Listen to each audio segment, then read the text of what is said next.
الحمد للہ رب العالمین والصلاة والسلام علی سید المرسلین نبینا محمد وعلی آلہ وصحبہ اجمعین، اما بعد۔ محترم معزز ساتھیوں، میزان کو بھاری کرنے والی نیکیاں، ان کا ہی ذکر ہم سن رہے تھے نا، تو اس سلسلے میں ہم نے اللہ کے فضل و توفیق سے دو چیزوں کے بارے میں جانکاری حاصل کر لی پچھلے درس میں۔ کیا کیا ہے ذرا جلدی سے بتا دیں۔ پہلی چیز تھی اخلاص کے بارے میں، کہ کوئی بھی کام ہم کریں اس کے اندر جتنا زیادہ ہم اخلاص اپنائیں گے اتنا زیادہ اس کا اجر و ثواب بڑھے گا اور ترازو میں وہ وزنی ہوگا، بھاری ہوگا۔ اور دوسری چیز، دوسری نیکی جس کے بارے میں ہم نے جانکاری حاصل کی، وہ کیا ہے؟ اچھے اخلاق، ہے نا؟ تھوڑا سا کم سے کم عنوان یاد رکھیں، ساری باتیں نہ صحیح، تاکہ ویسی نیکیاں کرنے میں ہمارا شوق اور بڑھے۔ اچھے اخلاق کو اپنانا، اس کے بارے میں تو نص صریح موجود ہے کہ قیامت کے دن نیکیوں کے ترازو میں حسن اخلاق سب سے زیادہ وزنی ہوں گے۔ تو اب آئیے آج کے درس میں ہم تیسرا نیک عمل جو قیامت کے دن میزان میں وزنی ہوگا وہ ہے غصے کو پی جانا۔ غصے کو پی جانا، مگر صرف اللہ کی رضا کی خاطر۔ غصے کو پی جانا کس لیے؟ اگر ایک طرح سے دیکھیں تو یہ بھی پھر سے اخلاص میں آ جائے گا، ہر نیک عمل اخلاص کے ساتھ کرنا۔ تو یہاں بھی غصہ، بہت سارے لوگ ہو سکتا ہے کہ اپنا غصہ پی جاتے ہیں۔ کیوں پی جاتے ہیں؟ ارے بھئی وہ مدیر ہے، ہم اس کا کیا جواب دیں گے، ہم اس کو کیا کہہ سکیں گے۔ ہے غصہ، لیکن پی گیا غصہ کس لیے؟ اللہ کی رضا کے لیے نہیں۔ اگر کوئی اپنے سے کمتر ہے تو لو جناب، پھر خوب برسیں گے ان کے اوپر۔ اگر وہ اپنے سے بڑے والے ہیں تو دب کے رہیں گے۔ تو کیا مطلب؟ کسی پر غصہ ہو رہا ہے، کسی پر نہیں ہو رہا ہے۔ جس پر نہیں ہوا وہ اللہ کی رضا کے لیے نہیں ہوا نہیں، بلکہ اپنے سے کوئی بڑا عہدہ، اس کا کوئی خوف ہے، اس کا کوئی خطرہ ہے، اگر اس کو جواب دیں گے، اس پر غصے کا اظہار کریں گے، اپنی نوکری چلی جائے گی یا کوئی فائدہ ملنے والا نہیں ملے گا۔ تو ایسی چیزوں کے بارے میں بات نہیں ہو رہی ہے۔ وہ غصہ جو انسان پی جاتا ہے، غصہ بہت زیادہ آ رہا ہے، اس کو دبا رہا ہے، غصہ ظاہر نہیں ہونے دے رہا ہے، صرف اور صرف کس لیے؟ تاکہ اللہ اس سے راضی ہو جائے، اللہ اس سے راضی ہو جائے۔ ذرا اس حدیث پر غور کریں آپ۔ مسند احمد میں بھی یہ حدیث ہے اور ابن ماجہ کے یہ الفاظ ہیں۔ شیخ البانی رحمہ اللہ نے اس کو صحیح الترغیب والترہیب میں ذکر فرمایا، ما من جرعۃ اعظم اجرا عند اللہ من جرعۃ غیظ کظمها عبد ابتغاء وجہ اللہ۔ کوئی بھی گھونٹ اتنا بڑا اجر والا نہیں ہے جتنا کہ غصے کا وہ گھونٹ جسے بندہ اللہ رب العالمین کی رضا کی خاطر پی جاتا ہے۔ غور کیجیے، اگر کوئی انسان اپنا غصہ ظاہر نہیں ہونے دیتا، غصہ آ گیا لیکن اب جو انتقامی کارروائی ہے وہ نہیں کرتا، اپنے غصے کو پی جاتا ہے صرف اور صرف اس لیے کہ اللہ رب العالمین راضی ہو جائے، تو اس کا بہت بڑا اجر ہے، بہت بڑا اجر ہے۔ اور ایسے ہی نیک لوگوں کے لیے جو اپنے غصے کو پینے والے ہیں، اللہ رب العالمین نے جنتوں کی خوشخبری دی ہے۔ ذرا اس آیت پر غور کیجئے۔ اللہ رب العالمین فرماتا ہے سورہ آل عمران آیت نمبر 134 سے 36 تک، الذین ينفقون فی السراء والضراء، وہ لوگ جو تنگی میں، خوشحالی میں ہر وقت اللہ کے راستے میں خرچ کرتے رہتے ہیں، والکاظمین الغیظ، اور اپنے غصے کو پی جاتے ہیں، والعافین عن الناس، غصہ آ گیا تو بدلہ نہیں لیا فوراً، بلکہ معاف کر دیتے ہیں لوگوں کو، واللہ یحب المحسنین۔ اس طرح غصے کو پی جانے والے، لوگوں کو معاف کرنے والے، صرف معاف ہی نہیں بلکہ ان کے ساتھ اور اچھا سلوک کرنے والے، ایسے نیک لوگوں سے اللہ رب العالمین محبت کرتا ہے۔ تو یہاں ذرا اس آیت، آگے اور بھی آیت ہے تو ان پر غور کیجئے آپ، کہ یہاں اس میں ایک بہت بڑی چیز جو ہمیں حاصل ہوئی غصے کو پینے کے نتیجے میں، اللہ کی محبت۔ پھر آیت نمبر 135 میں اللہ رب العالمین نے اور کچھ چیزوں کا ذکر کیا کہ جب وہ کسی فحش کام کا ارتکاب کرتے ہیں یا کوئی اپنے نفس پر ظلم کر لیتے ہیں تو وہ فوراً اللہ کو یاد کرتے ہیں اور اپنے گناہوں سے بخشش طلب کرتے ہیں، اور اللہ کے سوا گناہوں کو بخشنے والا کوئی نہیں ہے، اور جان بوجھ کر وہ گناہوں پر اصرار نہیں کرتے۔ تو آگے اللہ نے فرمایا آیت نمبر 136 میں اولئک، یہ لوگ جن کی یہ ساری خوبیاں گزری ہیں نا، ان میں سے کون ہے؟ غصہ پی جانے والے بھی ہیں۔ ان سارے لوگوں کو جزاؤہم، ان کا بدلہ، مغفرۃ من ربہم، ان کے رب کے ہاں ان کے گناہوں کی بخشش۔ گناہوں کی بخشش یہ کوئی کم دولت ہے اللہ کی طرف سے، بہت بڑی نعمت ہے۔ وجنات تجری من تحتها الانہار، اور ایسی جنتوں میں اللہ ان کو داخل کرے گا جس کے نیچے سے نہریں بہتی ہوں گی، خالدین فیہا، اور وہ ان جنتوں میں کتنے دن رہیں گے؟ ہمیشہ ہمیشہ، خالدین ہمیشہ ہمیشہ رہیں گے۔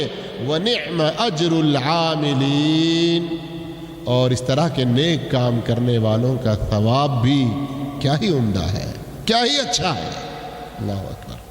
ان 3 آیتوں میں آپ غور کریں گے کئی ساری نیکیوں کی ترغیب دی گئی، اس میں سے غصے کو پی جانا بھی ہے، اور ان کو جو اجر بتایا گیا، جو بدلہ اللہ کی طرف سے محبت ملے گی، اللہ کی طرف سے مغفرت ملے گی، اللہ جنتوں میں داخل کرے گا۔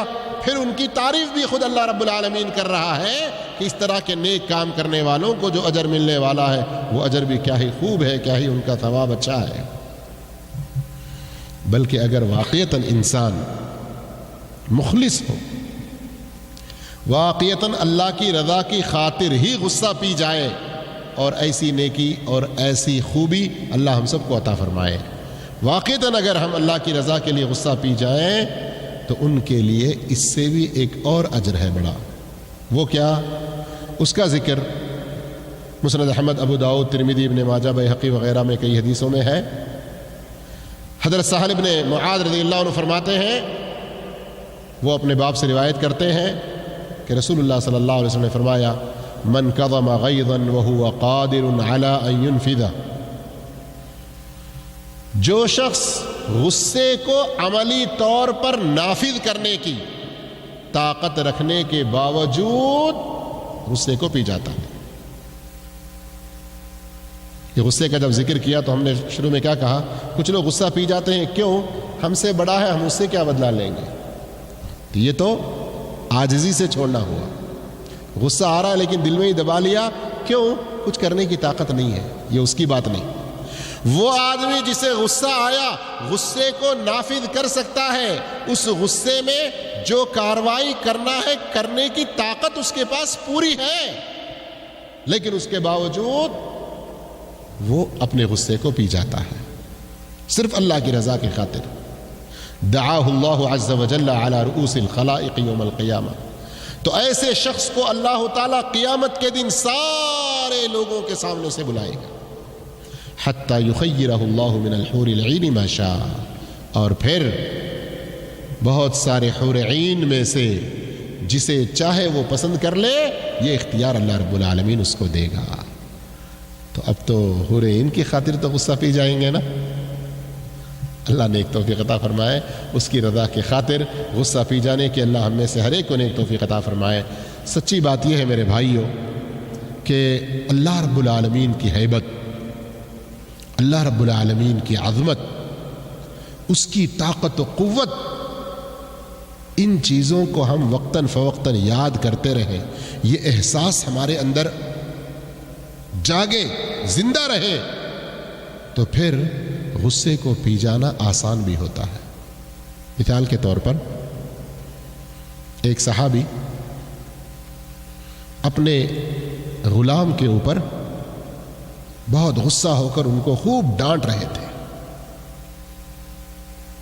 اللہ کے رسول صلی اللہ علیہ وسلم نے دیکھا، فرمایا یا ابا مسعود، وہ صحابی پلٹ کر دیکھے تو فرمایا یاد رکھو تم کو اس پر جتنی طاقت و قدرت ہے اس سے کہیں زیادہ اللہ کو تمہارے اوپر قدرت ہے۔ یہ تو میرا نوکر ہے، جیسے چاہوں میں ماروں، یہ تو میرا عامل ہے، میں اسے کچھ بھی کر سکتا ہوں، کون کیا کرے گا میرا، کون کیا بگاڑے گا. اس طرح کا غرور کسی میں سوار ہوتا ہے نا، یہ تو میرا بچہ ہے، میں اس کو مار کے ٹکڑے ٹکڑے کر دوں، کون مجھے کیا کہے گا. اس طرح سے کچھ لوگ اپنے آپ میں کسی نہ کسی طرح کا ان کے اندر کبر ہے، تھوڑا سا اپنے آپ ایک طاقت قوت کسی چیز کا ان کو اپنا بڑاپن ہے، اور اس طرح کسی پر ظلم کر رہے ہیں، کسی پر اپنے غصے کو پوری طرح نافذ کر رہے ہیں. کیا فرمایا اللہ کے رسول صلی اللہ علیہ وسلم نے، ان اللہ اقدر، بے شک اللہ رب العالمین تیرے اوپر اتنی طاقت رکھتا کہ اتنی تو اپنے اس غلام پر بھی نہیں رکھتا. اتنا کہنا تھا. اللہ کی قدرت، اللہ کی طاقت، اس اللہ رب العالمین کی ہیبت جب دل میں آ گئی تو پھر کس انسان کی کیا مجال. اللہ کی قدرت سے کہاں بچ کے جائیں گے. آج ہم کچھ طاقت والے ہو گئے، کسی کے اوپر اپنا دکھا رہے ہیں غصہ، اللہ ہمارے اوپر غصہ ہوگا تو اس کے غصے سے کہاں سے بچ پائیں گے. اس لیے ایک حدیث میں کیا کہا گیا، اصل پہلوان وہ نہیں ہے جو کسی کو پچھاڑ دے. سنتے ہیں نا یہ مطلب حدیث میں ہے، یہ لیس الشدید بسرعہ، کسی کو پچھاڑ دینا، ہرا دینا، چت کر دینا، یہ اصل پہلوانی نہیں ہے. اصل پہلوانی تو یہ ہے کہ جب غصہ خوب آ جائے اور پھر انسان اسے دبا لے، پی لے، کنٹرول کر لے. اس غصے کا اظہار کسی مار، کسی گالی، کسی کو نیچا کرنا، کسی کو عیبدار بنانا، یا کسی طرح سے اس کو نافذ کر کے اپنے غصے کا اظہار نہ کرے، بلکہ اس کو پی لے. یہ اصل پہلوانی ہے. اللہ عز و جل سے دعا کرتے ہیں اللہ ہم تمام کو جب بھی ہمیں کسی بارے میں غصہ آ جائے تو ان احادیث کو، سورہ آل عمران کی ان آیتوں کو یاد کر لینے کی اور اللہ کی ہیبت و قدرت کو یاد کرنے کی توفیق عطا فرمائے. لیکن یاد رہے، حق بات میں بعض جگہ غصہ مفید ہوتا ہے، کن حالات میں غصہ فائدہ مند ہوتا ہے، کرنا چاہیے. ان چیزوں کی جانکاری بھی حاصل کرنا اور اس موقع پر غصے کا اظہار اس کے حدود میں رہتے ہوئے کرنا، یہ بھی تربیت کے حوالے سے بڑی فائدے کی جہاں چیز ہوتی ہے. اس لیے کہ ہمارا موضوع اصل غصہ نہیں ہے، ورنہ گھنٹہ ڈیڑھ گھنٹے کی تقریر بھی اس پر کافی نہیں ہوگی. آئیے، وہ عمل جو میزان کو بھاری کرتا ہے اس میں چوتھا ہے جنازے کی نماز پڑھنا اور جنازے کے ساتھ میں جانا. کسی میت کو لے کر جاتے ہیں قبرستان تو ساتھ جانا، دفن ہونے تک رہنا اور جنازے کی نماز پڑھنا، یہ ایسا نیک عمل ہے جس کے بارے میں ہم میں سے بہت سے لوگ غافل ہوتے ہیں، جبکہ یہ وہ عمل ہے جو قیامت کے دن ہمارے ترازو کو بھاری کر دے گا. اس حدیث پر غور فرمائیے.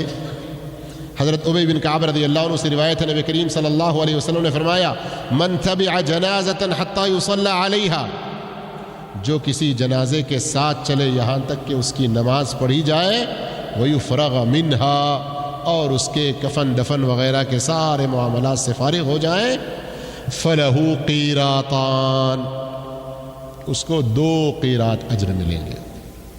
کتنے اجر؟ 2 قیرات. وَمَن تَبِعَهَا حَتَّى يُصَلَّى عَلَيْهَا، جو کسی جنازے کے ساتھ جائے صرف نماز پڑھ کر واپس آ جائے، نماز پڑھ کر واپس آ جائے، دفن تک اس کے ساتھ میں نہ رہے، تو اس کے لیے 1 قیرات ہے. صرف جنازے کی نماز پڑھیں گے تو کتنا؟ 1 قیرات. جنازہ بھی پڑھے اور دفن ہونے تک بھی رہے قبرستان میں تو 2 قیرات. کیا ہے 2 قیرات؟ پھر آپ صلی اللہ علیہ وسلم نے فرمایا، غور کیجیے، والذی نفس محمد بیدہ، اس ذات کی قسم جس کے ہاتھ میں محمد صلی اللہ علیہ وسلم کی جان ہے، لہو اثقل فی میزانہ من احد، قیرات قیامت کے دن احد پہاڑ سے بھی زیادہ وزنی ہوگا. غور کریں، احد پہاڑ کتنا وزن ہے ہم اندازہ کر سکتے ہیں. جنازے کی نماز پڑھ کے آنے میں کتنا ٹائم لگے گا؟ اگر کسی کو کوئی ڈیوٹی وغیرہ کا مسئلہ ہو، دفن ہونے تک انتظار نہ کر سکے تو جنازے کی نماز تو پڑھ سکتے ہیں. تو جنازے کی نماز پڑھنے پر 1 قیرات اجر مل رہا ہے، اور یہ 1 قیرات احد کے پہاڑ سے بھی زیادہ وزنی میزان میں قیامت کے دن ترازو میں ہوگا. صحیح بخاری کی حدیث میں ہے، نبی کریم صلی اللہ علیہ وسلم فرماتے ہیں، من شہد الجنازۃ حتی یصلی، جو جنازے کی نماز میں حاضر ہو اور نماز پڑھ لے تو اس کے لیے 1 قیرات ہے، اور جو دفن ہونے تک ساتھ میں شریک رہے تو اس کے لیے 2 قیرات ہے. پوچھا گیا کہ 2 قیرات کتنے ہیں؟ تو فرمایا مثل الجبلین العظیمین، 2 بڑے پہاڑ کے مانند. الگ الگ موقعوں پر الگ الگ سوال ہوگا، تو پوچھنے والے کے شوق کے اعتبار سے، اور انسان جو بھی ایسے کام کرتا ہے ہر ایک کی نیت ایک جیسی نہیں ہوتی. جو جتنے اخلاص کے ساتھ نیکیاں انجام دیتا ہے اسی اعتبار سے اس کا اجر و ثواب بڑھ جاتا ہے. پہلی حدیث میں کیا تھا؟ احد پہاڑ سے بھی زیادہ وزنی قیامت کے دن ہوگا ترازو میں، احد پہاڑ کی مثال. لیکن دوسری ایک اور حدیث میں جو صحیح بخاری میں ہے، فرمایا 2 قیرات، 2 بڑے پہاڑ. دنیا میں سب سے بڑا پہاڑ کسے کہتے ہیں؟ سب سے اونچی چوٹی کسے کہتے ہیں؟ اب آپ کی مرضی ہے کہ کتنا شوق رکھ کر آپ نماز میں حاضر ہوں گے. اس لیے عموماً اکثر ہمارے یہاں اس زلفی شہر میں عموماً اور اکثر ظہر یا عصر میں جنازے کی نمازیں ہوتی ہیں، ہے نا؟ تو اب اگر جنازے کی نماز ظہر کے وقت ہو رہی ہے تو ہم میں سے وہ لوگ جو دکاندار ہیں، بازاروں میں کام کرنے والے ہیں، ظہر کے بعد چھٹی ہوتی ہے، اچھا موقع ہے. سال میں کتنی نیکیاں ہم کما سکتے ہیں اس طرح سے جنازے کی نماز پڑھتے ہوئے. یہاں زلفی شہر، یہاں کا جو اوسط سالانہ جو جنازے کی نمازوں کی تعداد ہے وہ 200 کے قریب ہے. یعنی تقریباً ہر 1.5-2 دن میں اوسطاً ایک جنازہ ہوتا رہتا ہے. سال بھر میں قریب 200 کے جنازے ہوتے ہیں. میرے بھائیوں، ہم ہمارے وطن میں، ہمارے ملک میں، جس شہر میں ہم رہتے ہیں، کبھی ایک سال میں اتنے جنازے دیکھتے ہیں؟ تو ہمیں اگر نماز پڑھنے کا اس طرح کا موقع مل جائے. آخری ایک بات بتا کر میں ایک دوسری بات کی طرف چلتا ہوں. حضرت ابو ہریرہ رضی اللہ تعالیٰ عنہ کی یہ حدیث ہے جو صحیح بخاری میں، حضرت عبداللہ بن عمر ان کو صرف اس میں سے ایک بات معلوم تھی. کیا؟ کہ جو جنازے کی نماز پڑھے اس کے لیے 1 قیرات ہے، لیکن دفن کرنے تک ساتھ میں رہے تو 2 قیرات ہیں. یہ بات عبداللہ ابن عمر رضی اللہ عنہ کو معلوم نہیں تھی. جب حضرت ابو ہریرہ سے کسی نے یہ حدیث ان کے سامنے بیان کی تو کہا ابو ہریرہ تو بہت زیادہ بیان کرتے ہیں. پھر اس کے بعد ان کو حضرت عائشہ صدیقہ رضی اللہ تعالیٰ عنہا سے یہ خبر ملی کہ نہیں، ابو ہریرہ نے جو حدیث بیان کی ہے وہ صحیح ہے. جو شخص دفن میں ساتھ میں رہے تو اسے 2 قیرات ہیں. تب حضرت عبداللہ بن عمر رضی اللہ تعالیٰ عنہ کہنے لگے کم من قراریت فرتنا، ہائے افسوس، اب تک کتنے قیرات ہم سے ضائع ہو گئے. غور کیجئے، صحابہ کو جب کوئی حدیث معلوم ہوئی تو انہیں اس نیکی کے چھوٹ جانے کا کتنا بڑا افسوس ہونے لگا. کبھی نیکی کے چھوٹتے ہوئے ہم افسوس کرتے ہیں؟ یہ بھی ایک سبق اس کے اندر ہم کو مل رہا ہے. غور کریں اس بات پر. تو جنازے کی نماز میں انشاءاللہ شریک ہوں گے اب سے، اور آپ اپنے نامعلوم ہونے والے ساتھیوں کو خبر کریں. تو آپ ایک دن میں خود اکیلے ایک جنازہ پڑھیں، 4 ساتھیوں کو خبر دیں، وہ چاروں آ کر پڑھیں، تو آپ کو کتنے قیرات اجر ملے؟ آپ کا اپنا 1 قیرات اور 4 ساتھی آگے تو 5 قیرات اجر ملے گا. اگر دفن میں شریک ہو گئے تو 10 قیرات اجر ملیں گے. یہ سب اس طرح نیکیوں کے بارے میں سوچیں غور و فکر کریں اور نیکیاں زیادہ سے زیادہ انجام دینے کی کوشش کریں. اللہ ہم سب کو اس کی بھی نیک توفیق عطا فرمائے. قیامت کے دن اپنے ترازو میں بھاری ہونے والے نیک اعمال میں 5واں عمل قیام اللیل کرنا، تہجد کی نماز پڑھنا، بھلے 10 آیات کی تلاوت کے ذریعے ہی کیوں نہ. میرے بھائیو، فرض نمازوں کے بعد، کن نمازوں کے بعد؟ فرض نمازوں کے بعد تہجد، رات کی نماز، اس کا بہت بڑا فضل ہے. آپ صلی اللہ علیہ وسلم نے ایک موقع پہ کیا فرمایا؟ فرض نمازوں کے بعد افضل نماز رات کی نماز، تہجد کی نماز. اب یہاں کم سے کم 10 آیات کے ذریعے 10 آیات کی تلاوت کر کے آپ 2 رکعت کم سے کم پڑھیں. ذرا اس حدیث پر غور کیجئے. حضرت فضالہ بن عبید اور تمیم الداری رضی اللہ عنہما روایت کرتے ہیں کہ نبی کریم صلی اللہ علیہ وسلم نے فرمایا: من قرأ 10 آیات فی لیلۃ کتب لہ قنطار. جو شخص ایک رات میں 10 آیات پڑھ لے اس کے لیے 1 قنطار اجر لکھا جائے گا. کتنا اجر؟ جو شخص کتنی آیتیں پڑھے؟ 10 آیات پڑھے. اللہ ہم کو ہمیشہ ہر رات بستر پر جانے سے پہلے اس حدیث کو یاد کر لینے کی توفیق عطا فرمائے. یعنی اس حدیث کو ریمائنڈ کر لینا، اس حدیث کو یاد میں لا لینا تاکہ یہ نیکی کر کے سو سکیں. جو شخص رات میں 10 آیات کی تلاوت کرے اس کے لیے قنطار لکھ دیا جاتا ہے. کیا ہے قنطار؟ پھر آپ صلی اللہ علیہ وسلم نے خود فرمایا: وَالْقِنْطَارُ خَيْرٌ مِّنَ الدُّنْيَا وَمَا فِيهَا. یہ قنطار دنیا اور دنیا میں جو کچھ ہے ان سب سے بہتر ہے. دنیا اور دنیا میں جو کچھ ہے. آپ کو آپ کی بیوی پسند ہے؟ آپ کی خواہش ہے کہ ایک 5 سال 10 سال نوکری کر کے ایک بہترین بلڈنگ بنا لیں، بن گئی، اور ایک 5 سال رہے، ذرا بچوں کے آنے جانے گھومنے کرنے کے لیے ایک بہترین کار ہو، اور اس طرح دنیا کی ایک جتنی ساری نعمتیں، بل گیٹس جتنی دولت آپ کے پاس ہو جائے، امبانی سے بڑھ کے دولت آپ کے پاس آ جائے، اور دنیا کے سارے مالداروں کی دولت کے برابر، دنیا کے سارے ملکوں کے سالانہ بجٹ سے بڑھ کر آپ کے پاس دولت، سب کچھ آ جائے. یہ 10 آیات کے بدلے جو قنطار لکھا جا رہا ہے وہ قنطار یہ دنیا میں جو کچھ ہے ان سب چیزوں سے بہتر ہے. اللہ اکبر. غور کریں 10 آیات ہمارے لیے کتنے بھاری ہوتے ہیں. رات میں سونے سے پہلے فیس بک دیکھتے دیکھتے گھنٹہ گزر جائے گا، واٹس ایپ میں میسج بھیجتے ہوئے، دوسروں کے بھیجے ہوئے میسیجز دیکھتے ہوئے، بھیجے ہوئے آڈیو ویڈیو سنتے ہوئے، جوکس پڑھتے ہوئے، دل لگیاں دیکھتے ہوئے، سارے گپ شپ کرنے میں گھنٹے سے زیادہ گزر جائے گا. لیکن 10 آیات کی تلاوت میں کتنا ٹائم لگے گا؟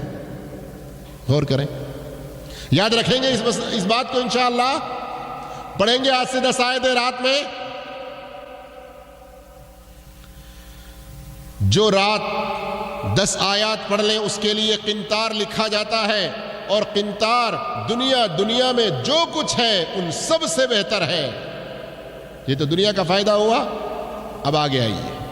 فَإِذَا كَانَ يَوْمُ الْقِيَامَةِ، جب قیامت کا دن ہوگا، يَقُولُ رَبُّكَ عَزَّ وَجَلَّ، آپ کا رب کہے گا اقرا، پڑھتا جا، ورقا لِكُلِّ آیَةٍ درجہ، ہر آیت کے بدلے ایک درجہ جنت میں تو اوپر بلند ہوتا جا. اللہ اکبر.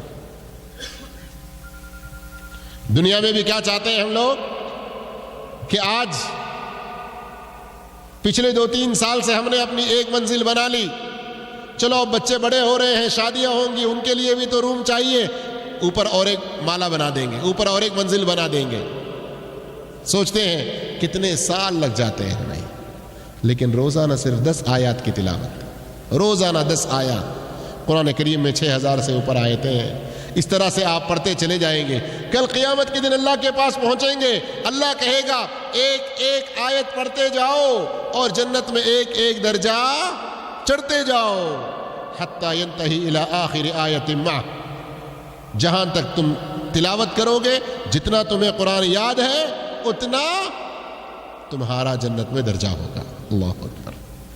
پھر اللہ رب العالمین کہے گا بندے سے، اے بندے لے لے، حاصل کر لے، پکڑ لے۔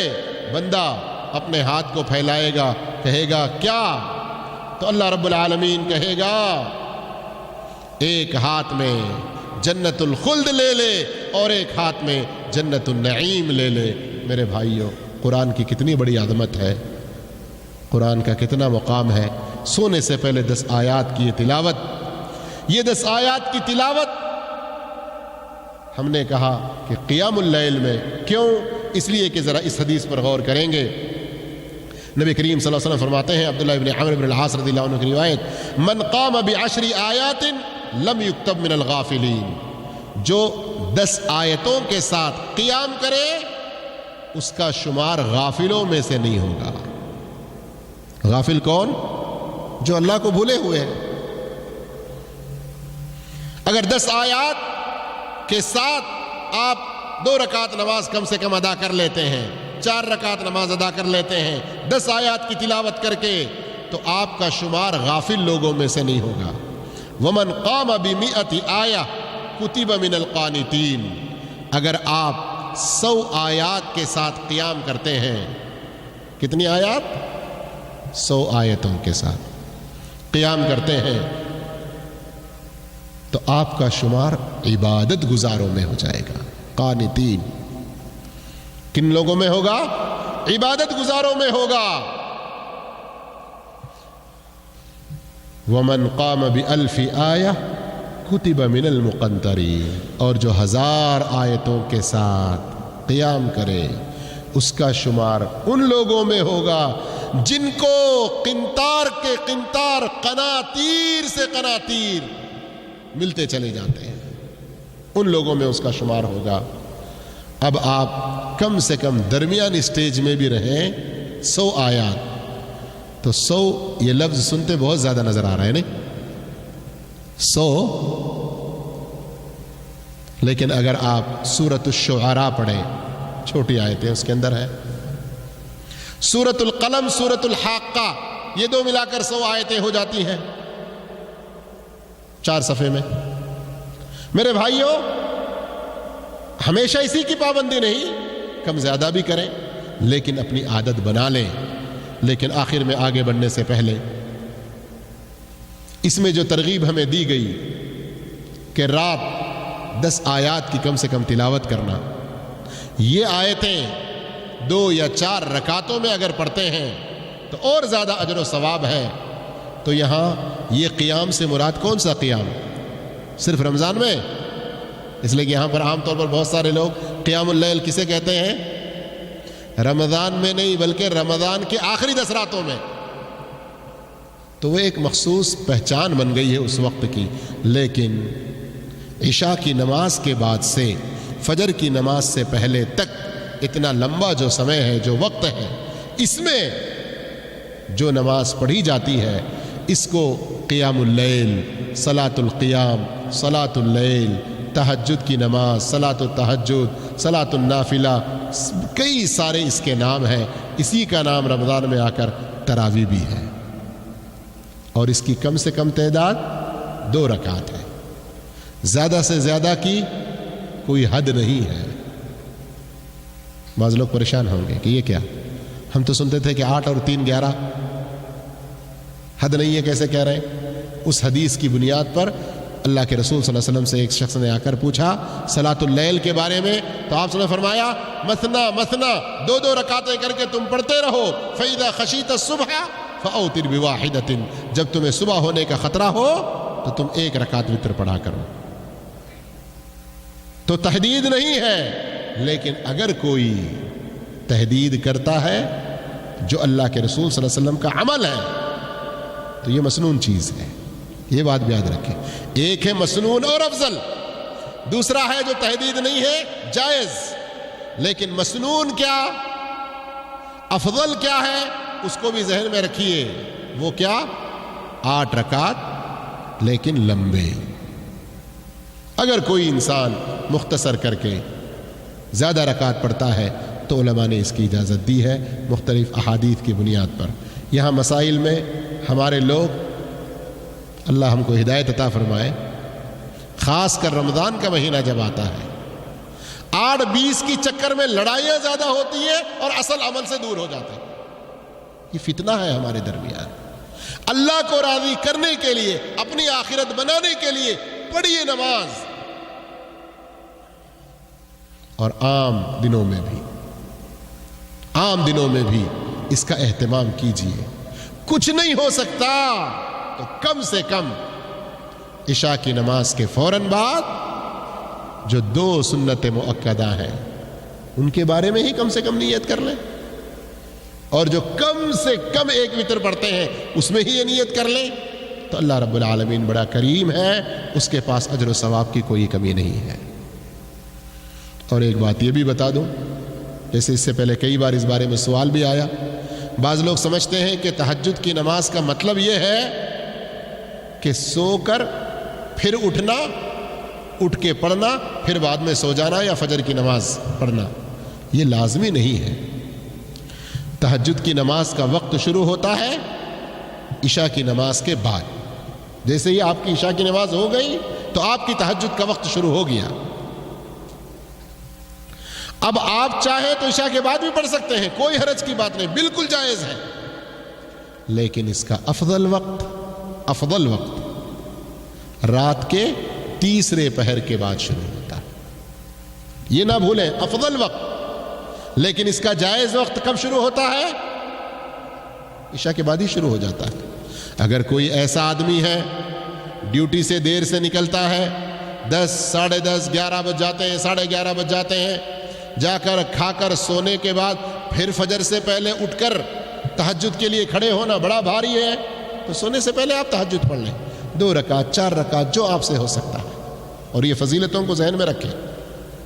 اگر کوئی انسان ایسا ہے جس کی ڈیوٹی مغرب تک ختم ہو جاتی ہے، اس سے پہلے ختم ہوتی ہے یا عشاء سے پہلے ختم ہوتی ہے، کھائے عشاء کے بعد فوراً سو گئے، ماشاءاللہ بہت اچھا ہے، تو تہجد فجر کی نماز سے پہلے اٹھیں اور پڑھیں اور فجر کی نماز پڑھیں، پھر اس کے بعد چاہے تو آرام کریں یا ڈیوٹی جانا ہو تو ڈیوٹی جائیں۔ تو بہرحال میرے بھائیوں، یہ تہجد کی نماز، اس کی بہت بڑی فضیلت ہے، قیامت کے دن ترازو میں اس کا بھی وزن بہت زیادہ ہوگا۔ اللہ کے فضل و توفیق سے ہم نے آج تک مکمل 5 اعمال کے بارے میں جانکاری حاصل کی ہے۔ اگلے درس میں انشاءاللہ کچھ اور نئی چیزوں کے بارے میں جانکاری حاصل کریں گے۔ اللہ عز و جل سے دعا کرتے ہیں کہ اللہ ہم سب کو پکا مومن بنائے، توحید پر ثابت قدم رکھے، اتباع سنت کی نیک توفیق عطا فرمائے، کل قیامت کے دن اپنے ترازو کو نیکیوں سے بھاری وزنی کرنے کے لیے جن نیک اعمال کی تعلیم لے رہے ہیں ان پر عمل کرنے کے اللہ ہم سب کو توفیق عطا فرماتا رہے۔ جزاکم اللہ خیرا، والسلام علیکم ورحمۃ اللہ وبرکاتہ۔